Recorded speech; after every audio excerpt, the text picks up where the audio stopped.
এই ঘটনা কি পুরান ঢাকা না? পুরান ঢাকা না, ঢাকার বাইরের একটা ঘটনা, রাইট? আমরা সেই ঘটনাটা একটু শুনি। আসসালামু আলাইকুম লিসেনার্স। রাসেল ভাই, আমি এখন যে ঘটনাটি শেয়ার করছি এটা আমাকে বলেছে সাকিম ভাই। তো ঘটনাটি তার ফ্রেন্ডের ফ্যামিলির সাথে ঘটে যাওয়া একটি ঘটনা। তো ঘটনাটি ঘটেছে ঝিনাইদহ জেলার কোটচাঁদপুর থানার কোনো একটি গ্রামে। ওকে। তো ঘটনাটি ঘটেছে 1997 কি 98 দিকে। তো সাকিম ভাই যে ফ্রেন্ড ছিল, তো ওনার বাবা ওই কোটচাঁদপুর থানায় মানে কোনো একটি গ্রামে উনি জায়গা কিনে বাসা তৈরি করেন। তো বাসা তৈরি করার পর তারা সপরিবারে সেখানে থাকা শুরু করেন। তো বাসার বর্ণনাটা আমি একটু দিই যে বাসার দুই পাশে ছিল ধানি জমি ছিল এবং বাসার পশ্চিম পাশে ছিল একটি গ্রাম্য কবরস্থান, মোটামুটি মাঝারি সাইজের। আর আশেপাশে লোকজন বলতে গেলে দুই একটা পরিবার ছাড়া আর তাদের বাড়ির আশেপাশে কেউ ছিল না। তো যখন থেকে তারা সে বাসায় থাকা শুরু করার পর থেকে তারা বিভিন্ন প্যারানর্মাল প্রবলেম ফেস করতে থাকে, কিছু অস্বাভাবিক জিনিস তাদের সাথে ঘটতে থাকে। তো প্রথম দিকে কিছু ঘটনা ঘটে এরকম যে সাকিম ভাই ফ্রেন্ডের যে আম্মু ছিল, তো উনি রান্নাঘরে ওনার জিনিসপত্র মানে যে জিনিসপত্রগুলো উনি যেখানে রাখতেন, তো উনি পরবর্তীতে সেখানে এসে দেখতেন যে ওই জিনিসপত্রগুলো ওইখানটা নেই। তো অনেক সময় গ্রামের বাসায় দেখা যায় যে আপনার ওই রান্নাঘরের মধ্যে ওই রশি দিয়ে তৈরি করে একটা জিনিস উপরে ঝুলানো থাকে, সেখানে মানে জার টাইপের কিছু রাখা হয়, তো যেটা মানে বিড়াল টিড়াল যাতে কোনো কিছু নাগাল থেকে বাইরে রাখার জন্য। তো উনি অনেক সময় এসে দেখছেন যে সেখান থেকে জিনিস পড়ে নিচে ভেঙে আছে, তো এটা মানুষ ছাড়া কারো পক্ষে করা সম্ভব না। তো এরকম কিছু প্রবলেম শুরু হয়। তো আরেকটা জিনিস যেটা শুরু হয় যে রাতের বেলা ওনারা যখন ঘুমাচ্ছেন, তো ঘুমের মধ্যে ওনারা ওনাদের পরিচিত মানুষজনদের গলায় ওনাদেরকে নক করছেন, ডাকছেন, এরকম শব্দ শুনতে পান। তো প্রথম যখন ওনারা এই ডাক শুনতে পান, তখন ওনারা রুম থেকে বের হন। তো বের হওয়ার পর দেখলেন যে না, বাসার আশেপাশে কেউ নেই। তো এমন কিছু পরিচিত মানুষের ভয়েস তারা শুনতো যে তাদের বাসা থেকে মোটামুটি অনেক দূর, এবং তাদের পক্ষে এত রাতে এসে তাদেরকে ডেকে চলে যাওয়া অসম্ভব একটা ব্যাপার। তো যাই হোক, তো এরকম একদিন ওই সাকিম ভাই ফ্রেন্ডের আম্মু উনি রাতের বেলা টয়লেটে যাওয়ার জন্য বের হয়। তো গ্রামের টয়লেটগুলো আমরা বেসিক্যালি জানি যে বাসা থেকে মোটামুটি একটু দূরেই থাকে। তো উনি টয়লেটে যাওয়ার সময় লক্ষ্য করলাম যে ওনাদের যে রান্নাঘরটা ছিল সেটা ছিল এই কবরস্থানের পাশ ঘেঁষে ছিল পশ্চিম দিকটায়। তো উনি দেখলেন যে সেই রান্নাঘরের পাশে দুইজন লোক দাঁড়িয়ে আছে, মানে একটু লম্বা দেখতে, এবং তারা দুইজন সাদা জুব্বা পরিহিত। তো উনি ভাবলেন যে হয়তোবা কবরস্থানে কোনো লোক টোক মারা গেছে, কোনো লাশের সাথে আসছে হয়তোবা তারা। তো উনি ওয়াশরুম থেকে যখন বের হন, তো বের হওয়ার পর কিন্তু তিনি সেখানে কাউকে দেখলেন না। তো আমি বলে রাখি যে উনি দেখতে পাননি, কারণ হচ্ছে যে ওইখান থেকে যদি কেউ চলে যায় হেঁটে, তাদের কিন্তু দেখতে পাওয়ার কথা, কারণ গ্রামে অনেক দূর পর্যন্ত চলে গেলেও মানে দেখা যায় যেখানে আপনি দাঁড়িয়ে থাকবেন। তো উনি দেখলেন যে সেখানটা কেউ নেই। তো উনি রুমে চলে আসলেন, উনি এসে শুয়ে পড়েন। তো পরের দিন রাতে উনি টিউবওয়েল থেকে পানি আনার জন্য যখন যান, রুম থেকে বের হন, এবং বের হওয়ার পর উনি ওই সেম দুজন মানুষকে ওই একই জায়গায় দেখেন, এবং উনি যেটা বুঝতে পারেন যে তারা মনে হয় মানে কথা বলছে, নিজেদের মধ্যে কনভারসেশন হচ্ছে। তো উনি জাস্ট রুমের ভিতরে চলে এসে ওনার হাজবেন্ডকে বলেন যে উনি ভাবেন যে হয়তো ডাকাত বা চোর জাতীয় কিছু, মানে এই টাইপের কিছু লোক হতে পারে। তো ওনার হাজবেন্ডকে বলার পর ওনার হাজবেন্ড টর্চ নিয়ে বের হন। তো টর্চ নিয়ে বেরোর পর তারা মানে পুরো কবরস্থানের আশেপাশে সব জায়গায় টর্চ মেলেন, কিন্তু মানে কাউকে সেখানে দেখলেন না। তো যাই হোক, ওনারা এটা কেউ স্বাভাবিক ভাবে নেয়। তো একদিন যেটা ঘটে যে ওই সাকিম ভাই ফ্রেন্ডের আম্মু উনি রান্নাঘরে কাজ করতেছিলেন। তো উনি রান্নাঘরে মাছ করতেছিলেন। তো মাছের যে ময়লাগুলো ছিল, তো মানে গ্রাম দেশে যেটা হয় যে রান্নাঘরের পাশেই যে রান্নাঘরে যে ময়লাগুলো থাকে সেগুলো সেখানেই ফেলা হয়। তো উনি সেখানে ফেলে দিয়ে এসে তরকারি কাটা শুরু করেন। তো এই সময় যেটা ফিল করলেন যে কোনো একটা জিনিস তাকে জাপটে ধরেছে, এবং মনে হচ্ছে যে তাকে মাটির সাথে মিশে ফেলবে, এমন ভাবে চেপে ধরছে তাকে মাটির সাথে। তো তার ধস্তাধস্তির শব্দ শুনে পাশের রুম থেকে তার শাশুড়ি বের হয়ে আসেন। তো বের হয়ে এসে উনি যেটা দেখেন যে উনি অচেতন অবস্থায় মাটিতে গড়াগড়ি করছে, এবং তার মুখ দিয়ে মানে ফোম টাইপের লিকুইড বের হচ্ছে।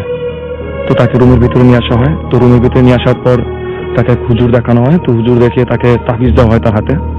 তো তারপর থেকে তাদের বাসায় প্রবলেমগুলো বেড়ে গেল, মানে খুব মানে অনেক বেশি আকারে শুরু হলো প্রবলেম ফেস করা।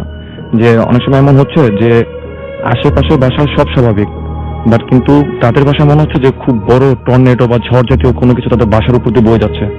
এবং সকালবেলা যখন ওনারা দেখতেছেন যে ওনাদের বাসার অনেক গাছ উপড়ে পড়ে আছে, বাট আশেপাশের বাসার বাড়িঘর কিন্তু সব স্বাভাবিক। তো এর মাঝখানে ওনাদের সাথে একটা ঘটনা ঘটে যে ওনাদের বাড়ির আশেপাশে কোথাও কোনো বাড়িঘর করা হচ্ছিল না। তো ওনাদের বাসায় রাতের বেলা মনে হচ্ছে যে মানে ইটের যে টুকরো করলে যে সুরকি যেটা হয় বিল্ডিং আমরা যেটা ইউজ করি, তো এইরকম সুরকি দিয়ে প্রায় 2-3 ইঞ্চির মতো একটা মানে আস্তর পড়ে গেছে ওনাদের উঠানে, এত পরিমাণে সুরকি পড়ছে। ওনাদের টিন একেবারে সব নষ্ট হয়ে গেছে, চালটা। তো এখানে সুরকি আসার কথাই না, যেহেতু আশেপাশে কোনো বাড়ি ঘর করা হচ্ছে না যে কেউ এনে এগুলো মারবে। তো যাই হোক, এর মাঝখানে আর একটা যেটা ঘটনা ঘটে যে ওনাদের বাড়ির আশেপাশেও কিছু লোকজন যেটা দেখে যে ওনাদের বাসার মধ্যে দুইটা লাইটের সোর্স মানে কোথা থেকে আসছে, এসে ঘুরঘুর করতেছে তাদের বাসার মধ্যে, এবং হঠাৎ আবার সেগুলো গায়েব হয়ে যাচ্ছে। তো এরকম প্রবলেম চলাকালীন সময় তো সাকিম ভাই যে ফ্রেন্ড ছিল উনি যেটা ফেস করে, উনি একদিন ওনার রুমে শুয়েছিলেন। তো উনি রুমে শুয়ে থেকে উনি জানালা দিয়ে দেখলেন যে ওনাদের পাড়ারই একটা ছেলে ওনাদের বাসার যে রান্নাঘরটা ছিল ওই পাশ দিয়ে জাস্ট ওই কবরস্থানটার দিকে নেমে যাচ্ছে। আচ্ছা, ওই ঝোপঝাড়ের ভিতর দিয়ে নেমে যাচ্ছে। তো উনি দেখে রুম থেকে ডাক দেয় জানলা দিয়ে। তো উনি দেখে যে সেই ছেলেটা কোনো রেসপন্স করছে না। তখন উনি রুম থেকে বের হয়ে তার পিছে পিছে হাঁটা দেয়। তো উনি যেটা লক্ষ্য করলেন যে ছেলেটা কবরস্থানের ভিতরের দিকে ঢুকে যাচ্ছে। তো উনিও তার পিছে পিছে চলে যায় ছেলেটার পিছনে। তো উনি নাম ধরে ডাকতে থাকে। তো এই সময় উনি যেটা দেখেন যে ছেলেটা আস্তে আস্তে লম্বা হচ্ছে অস্বাভাবিকভাবে। তো এটা দেখার পর ওনার আর কোনো কিছু মনে নেই। যখন সকালবেলা ওনাকে রুমে খুঁজে না পেয়ে মানে রুমে রিচ করতে না পেরে সবাই খোঁজাখুঁজি শুরু করে, তখন ওই কবরস্থানের পাশে খেতে কাজ করা এক লোক তাকে সেখান থেকে নিয়ে আসেন। তো নিয়ে আসার পর যখন তাদের বাসায় এই প্রবলেমগুলো চলছিল, তো ওই সাকিম ভাইয়ের ফ্রেন্ডের যে বাবা ছিল উনি ওনার ওয়াইফ আর ওনার ছেলেকে ওনার নানু বাসা পাঠিয়ে দেয়। নানু বাসা ওইখান থেকে একটু দূরে ছিল। তো নানু বাসা যাওয়ার পর ওনার বাবা একাই থাকতেন এই বাসায়, এবং উনি একাই জিনিসগুলো ফেস করতেন। এবং তখন কিন্তু আশেপাশে সবাই জানে তাদের বাসার কাহিনীগুলো। তো এর মাঝখানে যেটা ঘটে যে ওই সাকিম ভাইয়ের ফ্রেন্ডের নানু উনি কিন্তু এই ঘটনার সাথে কোনোভাবেই সম্পৃক্ত ছিলেন না।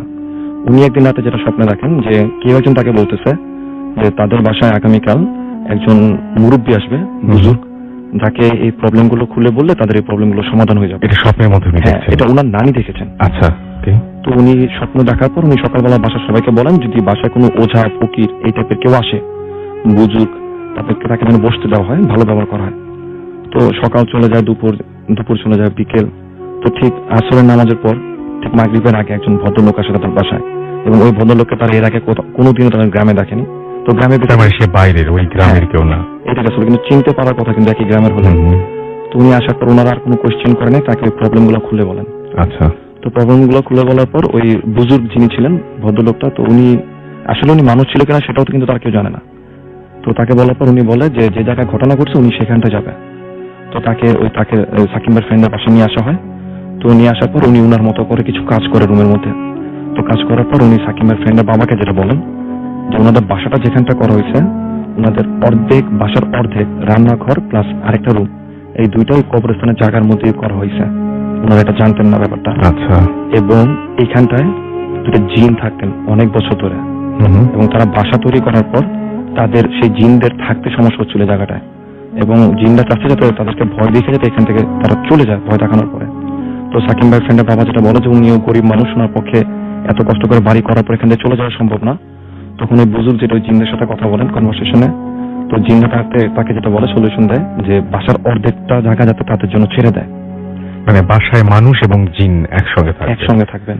আচ্ছা, এবং ওনারা মানে আর কোনো ওয়ে ছিল না, ওনারা রান্নাঘর এবং আরেকটা রুম ছেড়ে দেন, এবং কিছু রুলস দিয়ে যায়, কিছু টাইম টেবিল বলে দেয়, এবং ওনাদের একটা শর্ত ছিল যে ওইখানটা কিছু গাছ লাগিয়ে দিবে আর যাতে কেউ যাতে ওখানে কোনো ময়লা আবর্জনা না ফেলতে পারে। হ্যাঁ, এবং ওই বুজুর্গ যেটা বলেন যে দুটো জিন আছে তারা খুবই নামাজি, তারা মানে খুব ভালো জিন, সুতরাং ডিস্টার্ব করা যাবে না, এবং অপরিষ্কার রাখা যাবে না, সবচেয়ে বড় কথা। এবং ওনারা কিন্তু এখনো সেই বাসায় থাকছেন। এবং খুবই অদ্ভুত ব্যাপার যে মানুষ এবং জিন তারা দুজন মিলে, এটা রাসেল ভাই কোটচাঁদপুর থানার যে কাউকে বললে এই বাসা চিনবে, এই বাসাটা। এবং এই বাসায় তার মানে একদম সর্বজন স্বীকৃত যে এই বাসায় শুধু মানুষই বাস করে না, এই বাসায় জিনও বাস করে এবং একসাথে, এবং তাদের ভয় পেলেও সেটা মেনে নিয়েই তারা এটা মেনে নিয়েছেন, এবং আশেপাশে বাসার লোকজনও কিন্তু মানে ইউজ টু হয়ে গেছে ব্যাপারটার সাথে। আমরা চলে যাব আবারও ঘটনায়, এবং বাবু ভাই আমাদের সাথে এই মুহূর্তে আছেন। এই কাহিনীটা হচ্ছে আপনার ঢাকা শহরের মোহাম্মদপুর এলাকার একটা বাসা, বাবর রোডের একটা বাসা। ওকে, হ্যাঁ, বাসাটা আমি নিজের চোখে গত 4-5 বছর আগে দেখেছি। ওইখানে পরপর একটা বাসা, এগুলো সেই পুরনোই ছিল। এখন আমি বেশ কিছু পুরনো বাসা আছে, হ্যাঁ, বাট এখন জানি না ওটা ভেঙে ফেলছে কিনা, বাট আমাকে ও যেভাবে লোকেশন বলেছে তো সম্ভবত ওগুলোরই কোনো একটা বাসা। এক্সকিউজ মি, বাসাটা বেশ বড় আকৃতির আর কি। আচ্ছা, তো যাই হোক, তো যেটা বলেছে উনি হচ্ছে শওকত ভাই। উনি আপনার অনেক আগে, মানে আজ থেকে ধরেন 80-র দশকে, উনি তখন ইয়াং কলেজের ছাত্র। তো ওনার বাবার সাথে রাগ করার কারণে ওনাকে বাসা থেকে বের করে দেয় আর কি। আচ্ছা, তো বের করে দেয় মানে ওনাকে মানে বকাঝকা করে, বলে বেরিয়ে যায় সেই। তো উনি বাসা থেকে বেরিয়ে আসে। আচ্ছা, তো বের হয়ে এসে উনি চিন্তা করে কোথায় থাকবে, বন্ধুদের সাথে মানে গল্প গুজব করে। তো এক ফ্রেন্ড বলে যে আমার খালুর বাসা আছে বাবর রোডে, তো বাসাটা খালি পড়ে আছে। আমার খালু উনি বিজনেসম্যান, উনি এখানে থাকে না, উনি গুলশানে থাকে, কিন্তু ওনার এই বাবর রোডে বাড়ি আছে, তুই ওখানে থাকতে পারিস। বললে আমার খালুকে বললো তোর এই মানে কেয়ারটেকারের মতো ওখানে থাকতে দিবে, কোনো ব্যাপার না। তো মানে তোকে সুন্দর করে রুম টুম করে দিবে, কারণ ওই বাসাটা মানে যুদ্ধের সময় ওখানে কিছু বাসার মধ্যে পাকিস্তান আর্মি ক্যাম্পের মতো করছে। আচ্ছা। তো সুতরাং মানে ওগুলো এমনি পড়ে আছে, আর খালুর এখন এত টাকাও নাই ওটাকে রিনোভেট করার। তো উনি রাজি হয় শওকত ভাই, বলে আচ্ছা ঠিক আছে, কোনো ব্যাপার না, পুরো আস্ত বাড়ি দিতেছে তাকে। তো সে ওখানে চলে যায়। তো প্রথম যেদিন ওনাকে থাকতে দেয় ওই বাসাটার মধ্যে, তো উনি বলতেছে যে আমার কাছে বেশ ভালো লাগছে, কারণ আশেপাশে বেশ খোলামেলা, হ্যাঁ, বারান্দাগুলো বেশ ওপেন বড়, হ্যাঁ, এবং সেই আগের আমলের আর্কিটেকচারে করা বেশ খোলামেলা একটা বাসা। বসলাম, বসে এমনি দেখতেছি বাসা অনেক পুরানো এবং মানে বেশ একটু নোংরা টাইপের, এবং বিশাল বড় বাসা, তো প্রায় আপনার 5-6 কাঠা জায়গার মধ্যে একটা পুরা বাড়িটা, পাশে আবার বাগানের মতো আছে। তো বলতেছে যে এবারে বেশ এনজয় করে আমি থাকছি। দিনের বেলা আর বন্ধুরা আসলো, আমরা আড্ডা মারলাম, খাবার দাবার আনলাম, জেনেভা ক্যাম্প ছিল পাশে, ওখান থেকে কাবাব টাবাব এনে খাইলাম, খেয়ে আমরা সবাই আড্ডা মেরে। তো ওরা যখন চলে গেছে বন্ধুরা, মানে 7টা-8টার পরে বাসাটা পুরা নিশুতি হয়ে গেল, মানে এলাকাটাই নীরব হয়ে গেল। মানে 80-র দশকে এখনো কিন্তু আপনি বাবর রোড, হুমায়ুন রোডে গেলে রাতের বেলা দেখবেন যে বেশ মানে শান্ত হয়ে যায়। জেনেভা ক্যাম্প থেকে ছাড়াই সামনে গেলেই দেখবেন অন্ধকার, শব্দ টব্দ কম। হ্যাঁ, তো বলতেছে ওই সময় একদমই মানে নীরব হয়ে যেত, মানে কিছুই নাই, নীরব। আমি তখন বের হয়ে কোথাও যাব, আমার বন্ধু বান্ধব থাকে সেই আপনার মোহাম্মদপুর টাউন হলের দিকে, আর কিছু বন্ধু থাকে হচ্ছে দূরে মিরপুরে। তো বলে যে যাওয়ারও খুব উপায় নেই, পকেটে টাকা পয়সা নেই, আমি ওই বাসার মধ্যেই বসে থাকলাম। বলে যে রাতের বেলায় মানে আপনার ঘোরাফেরা করতেছি, টিভি কিচ্ছু নাই, একটা পেপার ম্যাগাজিন পড়তে পড়তে তো এক সময় মানে চোখে ঘুম লেগে আসছে রাতবেলা। বলে যে আমার ঘরের মধ্যে বাতিগুলো ছিল হচ্ছে আপনার এই পাওয়ারের বাতি, যেগুলো আপনার 60 ওয়াট বা 100 ওয়াটের লাইট, লাল লাইট। তো বলতেছে যে একসময় আমি চোখে ঘুম লেগে আসছে, শুয়ে পড়ছি, বলে হঠাৎ একসময় ঘুম ভাঙলো, আমি দেখতেছি রুমের লাইট বন্ধ, মানে আলো নাই রুমের ভিতরে। তো আমি তখন ভাবতেছি রুমের লাইট কে বন্ধ করলো, কারণ সুইচ, কোনো বেড সুইচ নাই ওখানে, উঠে বন্ধ করতে হবে। একবার ভাবছি যে আমি নিজেই করছি কিনা। তো হঠাৎ করে অন্ধকারের মধ্যে মানে আবছা ভাবে তাকায় দেখতেছি, মনে হচ্ছে ঘরের মেঝের মধ্যে কয়েকজন মানুষ বসে আছে, মানে 4-5 জন মানুষ গোল হয়ে বসে আছে, ঠিক ধরেন অনেকে লুডু খেলে বা তাস খেলে যেভাবে বসে, সেভাবে এরকম বসে আছে কয়েকজন মানুষ। উনি নাকি মানে খুব ধড়ফড়া উঠে বসছে।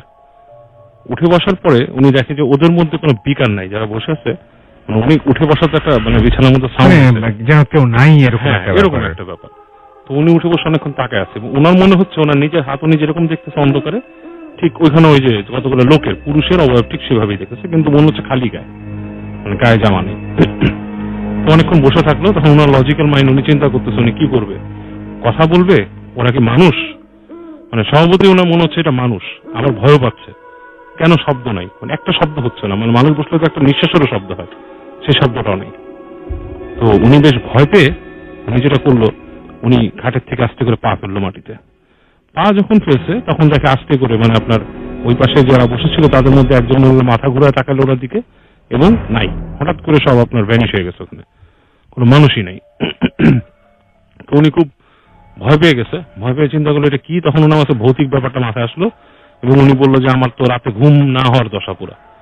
তা আমি মোটামুটি গেলাম ওখানে, বাথরুমে গেলাম, এবং বাথরুমে যখন গেছে বলছে বাথরুমের দরজার কাছে যখন যাচ্ছি, পুরো রাস্তাটা মনে হচ্ছে যে বেশ লম্বা একটা করিডোরের মধ্যে ছিল, বারান্দা তারপর করিডোর আর কি, মানে পুরো মনে হচ্ছে যে আমার পেছনে পেছনে কি হেঁটে হেঁটে আসছে, পুরো করিডোরের রাস্তাটা মনে হচ্ছে কে যেন ফলো করে করে আসছে। তো উনি বাথরুমে যে ওখানে আপনার বাথরুমে ঢুকছে, ঢুকে ওখানে বাথরুমে লাইট ছিল না, যেহেতু উনি একা থাকে, ওনাকে এত অর্গানাইজ করে কেউ দেয় নেই, তো প্রথম দিনটাও উনি বাথরুমে গেলো, বাথরুমটা ইউজ করছে, করে আবার ফেরত আসছে। তাহলে যখন উনি রুমে ঢুকতেছে ওনার মনে হচ্ছে রুমের ভিতরে মানুষ কথা বলতেছে এবং খাচ্ছে, মনে হচ্ছে যে মানে আর কি কিছু খাওয়া দাওয়া করলে যেরকম মানে একটা মানে পার্টি টাইপের একটা সাউন্ড আসে ভেতরে সেরকম, এবং নাড়াচাড়া হচ্ছে কিছু একটা ফ্লোরে এরকম। তো উনি ঢুকে দেখে কোনো মানুষজন নাই, বাট ফ্লোরে কি পড়া। উনি উঠছে, উঠে লাইটটা জ্বালাইছে রুমের, লাইট যখন জ্বালালো যে দেখে যে ওই যে ওনারা বন্ধুরা কাবাব টাবাব খেয়েছিল, ওই জিনিসগুলো উচ্ছিষ্ট গুলা, সেগুলো ঠিক ফ্লোরের মধ্যে পড়ে আছে তখনো পর্যন্ত। হ্যাঁ, নাকি পড়ে আছে কি যেভাবে উনি রেখে গেছিল সেইভাবে না। আচ্ছা, জিনিসটাকে ধরেন কোনো মানে কুকুর বিড়াল যদি খায় যেভাবে করে যেরকম হয়, মানে চাবায় টাবায় মানে ফেলে রাখা, জাস্ট লাইক দ্যাট, ওরকম করে রাখা ওগুলা, এবং এক জায়গার মধ্যে পাইল আপ করা এরকম। তো উনি খুবই ভয় পেয়ে যায় এবং উনি করে কি ওই রুমে আর শোয় না, ওখান থেকে আপনার ওই তোষকারিটা টেনে উনি নিয়ে আসে অন্য রুমে, ড্রয়িং রুমের মতো জায়গাটা, ওখানে ওখানে বিছিয়ে উনি ঘুমায়।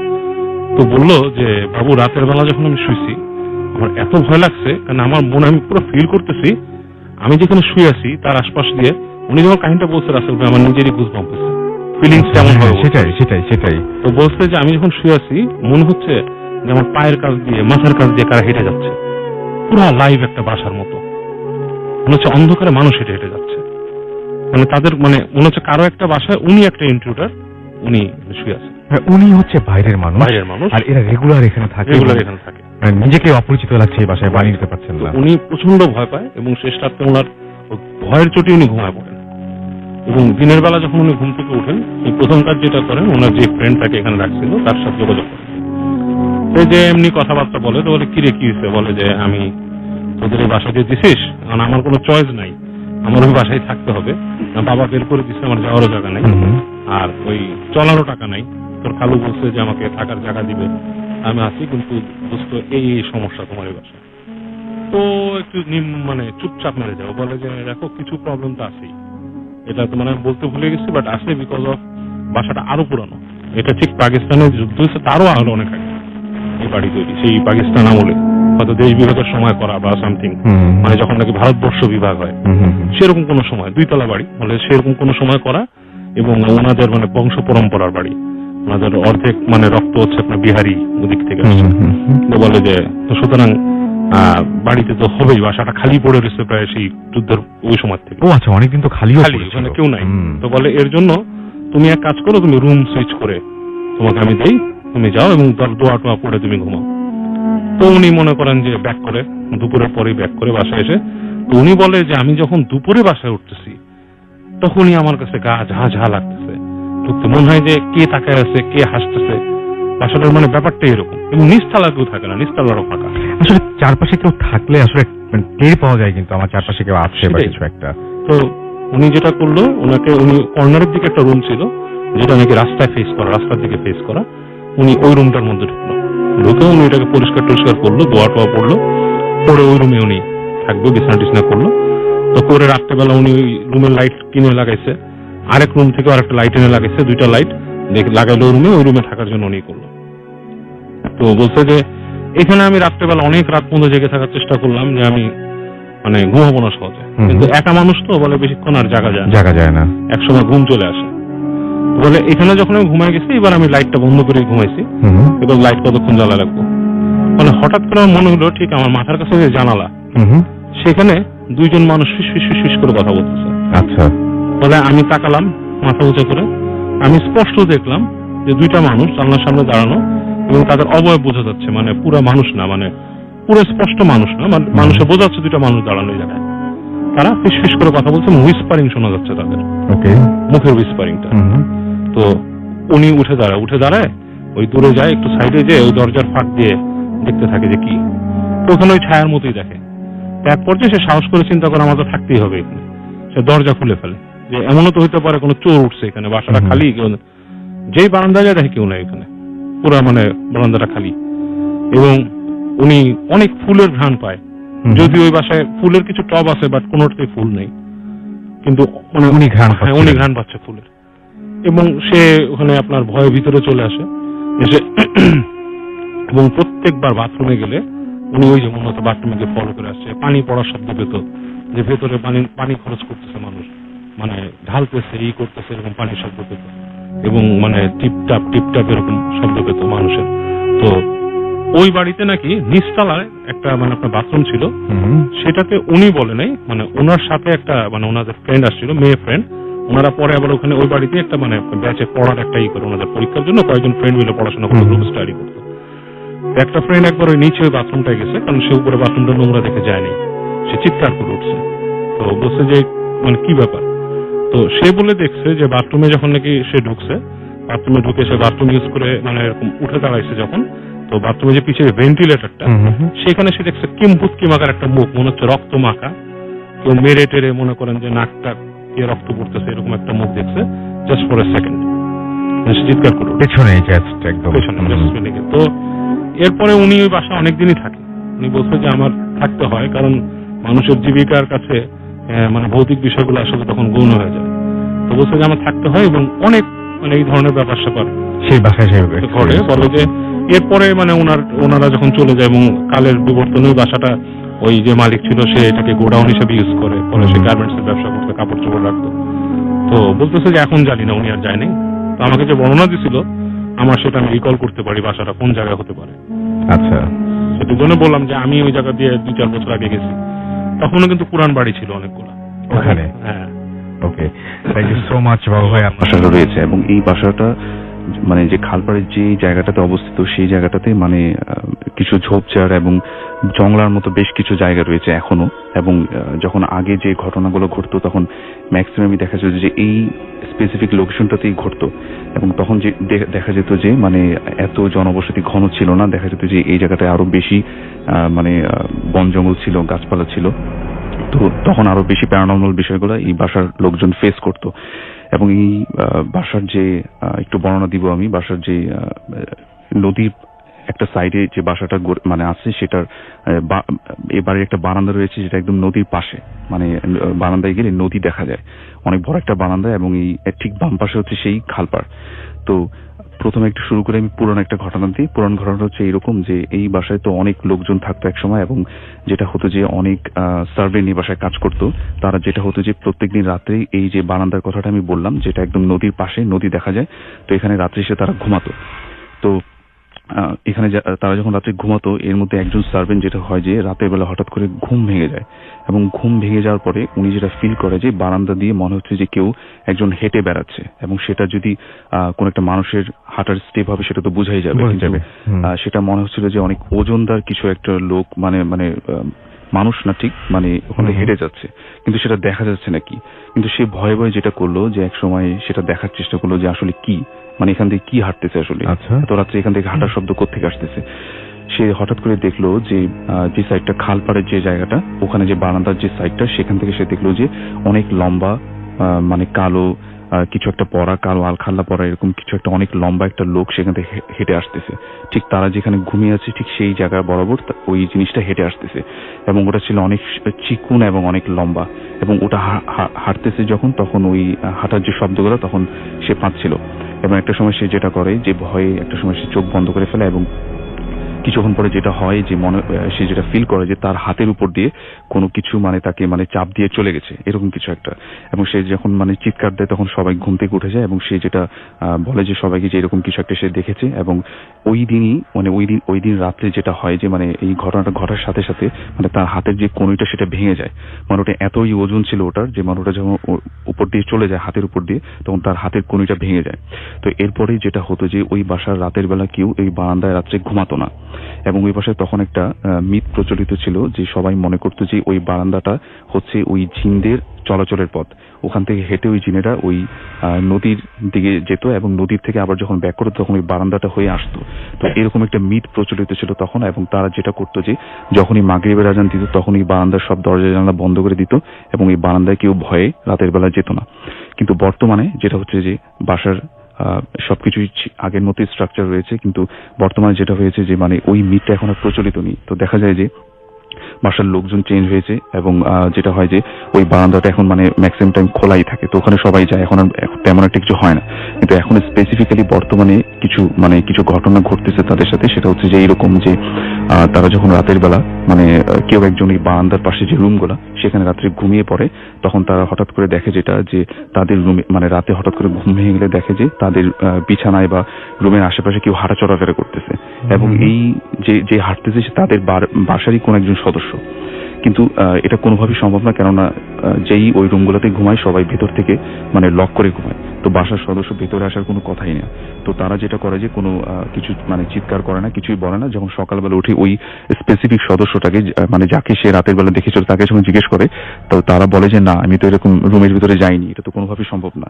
তো এরকম আরো অনেক ছোট ছোট ঘটনা ঘটতেছে। তবে রিসেন্টলি যেটা মানে বছরখানেক আগে একটা অদ্ভুত ঘটনা ওই বাসার সাথে ঘটে, তো সেটাই আমি বলি। সেটা হচ্ছে এরকম যে ওই খালপাড়ের যে রাস্তাটার কথা আমি বললাম, তো সেইখানে ওই বাসাটার একটা মানে স্টোর রুমের মতো বলা যায় একটা মানে জায়গা রয়েছে নিচের দিকে, এবং ওই জায়গাটা এমন একটা রুম যেটা হচ্ছে যে অনেক সময় পুরনো বাড়ি ঘরে দেখা যায় না যে মানে ওই দেয়াল ভেঙে গেছে এরকম, এবং কেউ থাকে না, পুরনো আসবাবপত্র বা কাঠের কিছু ওখানে রাখা হয় এরকম একটা জায়গায়। তো ওই জায়গাটা স্পেসিফিক্যালি দিনের বেলাও কেউ আসা যাওয়া করে না। তো ওইখানে যেটা হয় যে অনেক পুরনো কিছু জিনিসপত্র ওই বাসার মানুষজন রেখে দেয়।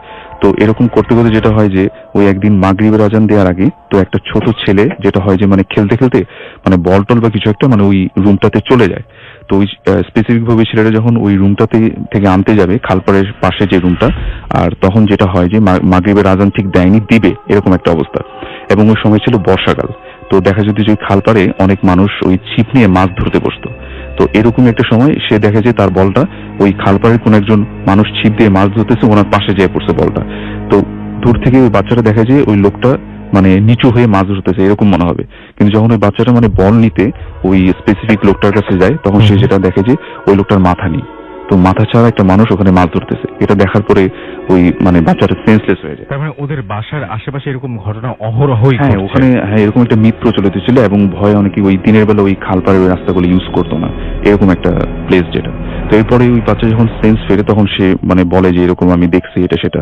তো সবাই তো মোটামুটি একটা মিথ যেহেতু প্রচলিত আছে সবাই এটাকে মানে মনে করছে যে হ্যাঁ আসলে হয়তো বা কিছু আছে। তো এরকম হঠাৎ করে কিছু খুঁটহাট ঘটনা ঘটে। যেমন আরেকটা ছোট একটা ঘটনা বলবো, যেমন ওই বাসাটি 3 তলার একটা রুম আছে, যে রুমটা মানে মোটামুটি প্রায় ম্যাক্সিমাম সময় লক থাকে। তো কেউ যখন মানে ওই রুমটাতে যায়, একজন আমার এক কাজিন ওই রুমটাতে যখন মানে যাবে তো বাইরের দিক দিয়ে লক করা ছিল, সে যখন লকটা খুলে রুমের ভিতরে ঢুকবে, অবশ্যই রুমের ভিতর লাইট অফ করা, কেউ নেই। তো ঢোকার সাথে সাথে যখন সে লাইটটা অন করে তখন তার যেটা ফিল হয় যে তাকে অনেকজন 3-4 জন লোক ধাক্কা দিয়ে যদি বেরিয়ে যায়, রুম থেকে বের হলে যেরকম মনে হবে ঠিক সেরকম সে ফিল করে যে তাকে কেউ ধাক্কা দিয়ে গেট দিয়ে মানে 3-4 জন লোক বেরিয়ে গেল, এরকম সে একটা জিনিস ফিল করে, কিন্তু কিছুই নেই, কিছুই ছিল না সেখানে। তো এরকম অনেক ছোট ছোট ঘটনা এই বাসার সাথে। আচ্ছা, আমি একটা জিনিস শুনতে চাই, সেটা হচ্ছে আরেকটা জিনিস, আপনি যেহেতু পুরান ঢাকার, আমরা একটু আগে ওই যে অফেয়ারে শুনছিলাম আপনাদের ওইখানে গলাকাটা সাহেব বলে একটা ব্যাপার আছে, এটা কি একটু বলবেন? এটা আসলে মানে এক্স্যাক্টলি আমরা কেউ দেখিনি, কিন্তু আমাদের বাবার কাছ থেকে শুনেছি, দাদার কাছ থেকে শুনেছি যে ওই আমাদের যে আমি যেখানে স্পেসিফিক্যালি থাকি ইংলিশ রোড রায় সাহেব বাজার এলাকায়, ওই বাহাদুর শাহ পার্কের যে ওই রাস্তাটা মানে ওই স্পেসিফিক রাস্তাগুলো অনেক আগের ঘটনা এগুলো। তো ওখানে নাকি দেখতো অনেকে যে রাতের বেলা যদি কোনো কারণে কেউ ঘুম থেকে উঠে মানে রাস্তায় বেরোতো বা কিছু মানে লেট করে বাসায় ফিরলে, বা অনেকে যেটা দেখতো যে গলা কাটা সাহেবের মতো কেউ একজন মানে ওই ঘোড়ার উপর দিয়ে চড়ে চড়ে সেখান দিয়ে যাচ্ছে, এরকম অনেক কিছু দেখতো। কিন্তু তখন তো এত ঘনবসতি ছিল না, তখন লোকজন খুব কম ছিল। তো এরকম অনেকে দেখতো কিন্তু ভয় আবার সামনে যেত না। তো এরকম অনেক ঘটনা আমি আমার আব্বুর কাছ থেকে আমি শুনেছি। তো এরকম আরো ঘটনা প্রচলিত রয়েছে, যেমন আমি এটাও শুনেছি যে এইরকম জিনিসটাকে আমাদের মানে ঢাকা শহরের অনেক লোকেশনেই দেখা গেছে। আচ্ছা, গলাকাটা সাহেব সম্পর্কে বাবু ভাই মনে কিছুটা বলতে যাচ্ছিলেন কি? মানে এই ঘটনা কিন্তু খুব বেশি শুনি আমি, বেশ প্রচলিত একটা ঘটনা এবং বেশ প্রচলিত একটা ব্যাপার। রাসূল ভাই, এই ঘটনা সম্বন্ধে অ্যাকচুয়ালি এর আগে আমি বলেছি একবার যে এটা পৃথিবীর বিভিন্ন দেশে এই মিথটা প্রচলিত আছে। আমাদের ঢাকা শহরে কয়েকটা জায়গা, যেমন পুরান ঢাকা অঞ্চলে বেশি, যেমন ধানমন্ডি 15 নম্বর এলাকায় আমার শাশুড়ি নিজে দেখেছিল তার বারান্দা দিয়ে যেরকম মানে একটা ঘোড়ার উপর মানুষ যাচ্ছে, মানে তার গলা নাই। আচ্ছা, হ্যাঁ, এছাড়া ওই যে ফার্নান তো বললোই যে ইংলিশ রোডের ওখানে মানে দেখা যেত। তো এটা অনেকে বলে যে এই অনেক ব্রিটিশরা ছিল, ওই সময় অত্যাচারী ছিল, তো মানুষ একসময় বিরক্ত হয়ে তাদের অনেককে ডিক্যাপিট করে দিত আর কি। ওকে। এবং পরবর্তীতে নাকি তাদের এরকম মানে অনেককে দেখা যেত যে ঘোড়ার উপরে সওয়ার হয়ে যাচ্ছে, এরকম নাকি দেখতো। ওকে। এটা পুরান ঢাকার কয়েকটা জায়গায় এরকম শোনা যায় আর কি। এই খুবই অদ্ভুত ব্যাপার। শুরু করুন আপনার ঘটনা, আমরা শুনি আপনার ঘটনাটা। ঘটনাটা ঘটে প্রায় 2-2.5 বছর আগে আমার নিজের বেডরুমে। আমি ঘুমাচ্ছিলাম, রাত 3:30 বাজে তখন। আমি বেশ কিছুদিন থেকে নোটিস করি যে ঠিক শীতের সময় একটা কালো বেড়াল আমার রুমে আসে, এবং সেটা বোঝার আগে আমি বেশ কয়েকদিন নোটিস করি যে রুমে রাতের দিকে একটা শব্দ হয়, ঠিক একটা বিড়াল এসে কোনো কিছুর উপরে বসলে বা কোনো কিছুর উপরে হাঁটাহাঁটি করলে ঠিক যেরকম একটা শব্দ হয় এমন শব্দ। বাট আমি সেটা প্রথমে কিছুদিন বুঝতে না পেরে একটু ভয় পাচ্ছিলাম। তো একদিন হঠাৎ আমি খেয়াল করি একটা কালো বিড়াল আমার রুমে এরকম আসে, এবং বিড়ালটা এসে ঠিক একটা নাটকীয় ভাব তার মধ্যে থাকে। এমনি বিড়ালটার মধ্যে এমন কিছু মনে হয়নি যে বিড়ালটা একটু অস্বাভাবিক বা এরকম কিছু, কিন্তু বিড়ালটার মধ্যে যে নাটকীয় ভাবটা ছিল, যখন বিড়ালটাকে একটা কালো বিড়াল আমার রুমে থাকছে আমি একটু ভয় পাই। এই জন্য বিড়ালটাকে আমি বেশ কিছুদিন চেষ্টা করেছি যে ওকে আমি তাড়িয়ে দেই, বা বিড়ালটা যেন আমার রুমে না থাকতে পারে, কিন্তু বিড়ালটা ঠিক এমন একটা আচরণ করে মনে হচ্ছে সেটা আমার পোষা বিড়াল, এবং আমি যেন তাকে রুম থেকে বের করে না দিই সেটার একটা নাটকীয় চেষ্টা, যে আমাকে মানে ওর ভাষায় মনে হচ্ছে আমাকে বলার চেষ্টা করে যে প্লিজ আমাকে শীতের রাতে আমাকে রুম থেকে বের করে দিও না। তো আমি এটার জন্য আর পরে আর তেমন কিছুই করিনি, যে ঠিক আছে ও যখন প্রতিদিন রাতে এসে আমার রুমে এভাবে থাকি, থাক, সমস্যা নেই। একদিন এরকম রাতে হঠাৎ করে আমার ঘুম ভেঙে যায়, আর আমার বাবা প্রায় রাতেই এরকম করেন, উনি অনেক রাত পর্যন্ত নামাজ পড়েন, দোয়া দুরুদ পড়েন, এবং ঠিক রাতে উনি ঘুমাবার আগে সবাইকে একবার চেক করেন যে আমরা সবাই ঠিকমতো ঘুমাচ্ছি কিনা। হ্যাঁ, আমার দাদিকে চেক করেন, আমি ঘুমোচ্ছি কিনা আলাদা রুমে সেটা চেক করেন। তো এমনই এক রাতে এরকম হঠাৎ করে আমি খেয়াল করলাম যে আমার মাথার পেছনে কিছু একটা দাঁড়িয়ে আছে, বা একটা কালো একটা আভা। আমি ভাবলাম যে হয়তো আব্বু এসছেন আমাকে চেক করার জন্য যে আমি ঘুমোচ্ছি কিনা ঠিক মতো। আমি বেশ কয়েকবার বললাম, আব্বু আব্বু এসেছো? কোনো সাড়া পেলাম না। বেশ কিছুক্ষণ পর আবার আমি ভাবছি যে হয়তো ঘুমের মধ্যে আমি কোনো স্বপ্নও দেখছি। আবার একটু যখন হলো তখন আমি আবার বললাম যে আব্বু তুমি এসেছো? তাতেও যখন কোনো সাড়া পেলাম না, এবং স্টিল সেটা আমার পেছনে ওইভাবেই দাঁড়িয়ে আছে। আমি তখন বিছানা থেকে লাফ দিয়ে উঠলাম। ওঠার পরে ঠিক মশারির ভেতর থেকে বাইরের দিকে একটা মুখের আদলের উপর হাত দিলে যেরকম একটা অনুভূতি হয়, ঠিক তেমনই একটা অনুভূতি আমি পুরোপুরি বুঝতে পারলাম যে হ্যাঁ একটা মুখের আদল, সেটা কালো রঙের একটা মুখের আদল। আমি তারপরে মুখে হাত দিয়ে আমি জিজ্ঞেস করলাম, আব্বু আব্বু তুমি এসেছো? দেখলাম তখনও কোনো সাড়া নেই, এবং তখন আমি খুবই ভয় পেয়েছি। যে আব্বু থাকলে তো অবশ্যই উনি বলতেন যে হ্যাঁ মা আমি এসেছি, তুমি ভয় পেও না, বা এরকম কিছু একটা তো উনি ওনার মতো করে বলতেন। এবং সেটা বোঝার পরে আমি বুঝলাম যে এটা আব্বু না। আমি ঠিক মানে এক লাফে আমার বিছানা থেকে উঠে বসলাম, উঠে তাৎক্ষণিক দৌড় দিয়ে আমার আব্বু আম্মুর রুমে গেলাম। আব্বু আম্মুকে বললাম, ওনারা সাথে সাথেই আমার রুমে আসলেন, লাইট অন করলেন। ততক্ষণে আমার রুমে তখন কিছুই ছিল না। আর যেহেতু বিড়ালটা আমার রুমে আসতো, আব্বুর ভাষণ হচ্ছে যে হয়তো বিড়ালটাই তোমার খাটের মাথার উপরে উঠে বসেছিল, তুমি হয়তো ঘুমের মধ্যে বুঝতে পারোনি। বাট আমার মনে হয় যেটা আসলে আমার কোনো হ্যালুসিনেশন না, এটা আসলেই একটা অন্য কিছু ছিল, বা হতে পারে মানে অবাক। Thank you so much. আমি Jumana, second year BBA student, করতে থাকি। আর আমি আজকে আপনাদের সাথে একটি ঘটনা শেয়ার করতে চাই, যেটা আমার আম্মুর সাথে ঘটে অগস্ট মাসে, যখন আমরা বাংলাদেশে ভেকেশনে যাই। আর এই ঘটনাটা আমাদের গ্রামের বাড়ির ঘটনা। তো আমার গ্রামের নাম হলো কান্দাখানীপুর, দোহার থানা অবস্থিত। তো ঘটনাটা এইভাবে শুরু হয়। একদিন আমার আম্মু আমাকে বলে কি, তুমি সন্ধ্যার পর কিংবা রাত্রে একা কিচেনে যাবা না। তো আমি জিজ্ঞেস করি কেন? তো আম্মু বলে কি বাস যাবা না। তো আমি আর ব্যাপারটাকে আমি সিরিয়াস নিই না, আমি একটু লাইটলি নিয়েছি। তো তারপর রাত্রে আমাকে আম্মু বলে, ঘটনাটা খুলে বলে। ঘটনাটা শুরু হয় এইভাবে, এর আগের রাত্রে আমাদের বাসায় কিছু গেস্ট এসেছিল। তো আমার আম্মু তাদের জন্য চা বানাইছে। আর আমরা তখন উপরে ছিলাম, আমি আর আমার ছোট ভাই। আর আমাদের বিল্ডিংটা হলো 2 ফ্লোর বিল্ডিং। তো আমি সেকেন্ড ফ্লোর, আমি আর আমার ভাই সেকেন্ড ফ্লোরে ছিলাম, আর আমার আম্মু নিচে কাজ করতেছিল। তো গেস্ট যাওয়ার পর সে কাপসগুলো নিয়ে গেছে ধোবার জন্য। তো হয়েছে কি, এখন আপনারা সবাই জানেন কি গ্রামের ইলেকট্রিসিটি প্রবলেমটা অনেক বেশি। তো আমরা সবসময় হাতে চার্জার লাইট রাখতাম। তো আমার আম্মু কি করছে, এখন সে একা যাবে, তো সেও একটা চার্জার লাইট হাতে করে নিয়ে গেছে। আর তখন সে কাপসগুলো ধুইতেছে। আর আরেকটা কথা বলে দিই, আমাদের গ্রামের এরিয়াতে হ্যান্ড পাম্প ইউজ করা হয়, আর কি তাকে গ্রামের ভাষাতে বলে চাপকল বলা হয়।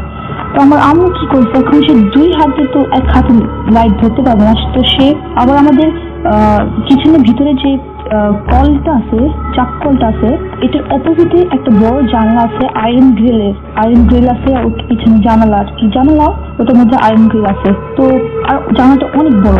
তো আমি কি করছি, লাইটটা একটু জানালার পাশে রাখছে, আর কি ওয়ালের সাথে সাপোর্টের জন্য নিচে রাখছে। আর সে তখন কাজ করতেছে, আর লাইটটা অন করে রাখছে।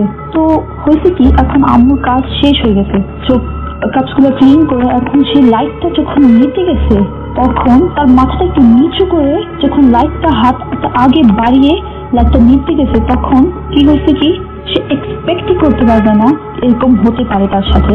একটা মহিলা, একটা অনেক বুড়ো মহিলার ভয়েসে একটা মহিলা অনেক জোরে চিল্লাইছে, আর চিল্লাইটা এত ভয়ঙ্কর ছিল আর কি, যেরকম হরর মুভিসে চিল্লায় মহিলার কিছু লাইক স্পেশাল এফেক্ট ভয়েস দেয়, সেরকম তার আওয়াজটা এত ভারী আর এত বুড়ো টাইপ। আর তারপর আমার আম্মু এত ভয় পাইছে বলার মতো না। আমার আম্মু শুধু লাইটটা নিয়ে সে উপরেও তাকিয়ে নেই, তার মাথাটা উপরেও করে নেই, আমার আম্মু এত ভয় পাইছে। আর ওখান থেকে দৌড় দিয়ে রুমে তাড়াতাড়ি এসে পড়ছে। আর আমার আম্মু এই কথাটা বলছে কি, তার এরকম ফিল হয়েছে কি সেই মহিলাটা তাকে ধরতে আসছে, তাকে নিতে আসছে, আর সেই মহিলাটা এত রাগ ছিল, এত জোরে চিল্লাইছে, আর গ্রিলগুলো, আয়রন গ্রিলগুলো যেটা, ওটা ধরে অনেক জোরে ঝাঁকি মারছে, অনেক জোরে, কি সে ওটা ভেঙে ভিতরে ঢোকার চেষ্টা করতেছে। তো তারপর আমার আম্মু সেই রাতে এত ভয় পায়, সে কারোর সাথে এই ঘটনাটা শেয়ার করেনি, আমাদের সাথেও না, কারণ সে মনে করছে যদি বলে তাহলে আমরাও ভয় পাবো, তো কারোর সাথে বলেনি। তো নেক্সট